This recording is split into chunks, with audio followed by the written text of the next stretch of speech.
ప్రకాశం జిల్లా కంభం పట్టణంలో మేదర వీధిలో నివాసం ఉంటున్న కడం శ్యామ్ మృతి చెందారు. వివరాల్లోకెళ్తే కడం లక్ష్మీదేవి భర్త సుబ్బారావు, ఈవిడ మూడో కుమారుడు కడం శ్యామ్. కుటుంబ కలహాల నేపథ్యంలో వీరి పెద్ద కుమారుడు సుబ్రహ్మణ్యం, కాశీ మరియు కన్నతల్లి లక్ష్మీదేవి ముగ్గురు కలిసి కడం శ్యామ్ను కడతీర్చారు. మృతదేహాన్ని ముక్కలుగా నరికి 3 గోనె సంచుల్లో కుక్కి వాళ్ళ ఇంటికి 200 మీటర్ల సమీపంలో ఉన్న పెద్ద కాలువలో ఎవ్వరికీ తెలియకుండా సంచులను పడవేశారు.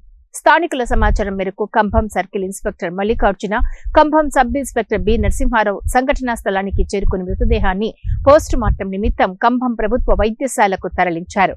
మార్కాపురం డీఎస్పీ యు నాగరాజు సంఘటనా స్థలానికి చేరుకుని మృతదేహాన్ని పరిశీలించారు. అనుమానితులు పరారీలో ఉన్నట్లు తెలియజేశారు.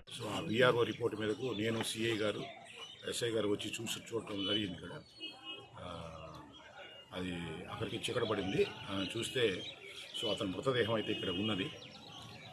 వాళ్ళ ఇంట్లో వ్యక్తులు మాత్రం కనపట్టలేదు. వివరాలు కనుక్కుందామంటే వాళ్ళ కుటుంబ సభ్యులు ఉన్నారు. ఇక్కడ ఇల్లు కూడా సుమారు ఒక 200 మీటర్ల దూరంలోనే ఉంటుంది. బట్ అక్కడ ఎవరు కూడా కుటుంబ సభ్యులు లేరు. వాళ్ళ కుటుంబ సభ్యులను విచారించి వివరాలు కనుక్కుందామంటే వాళ్ళందరూ కూడా ఇల్లు తాళం వేసేసి వెళ్ళిపోయినారు.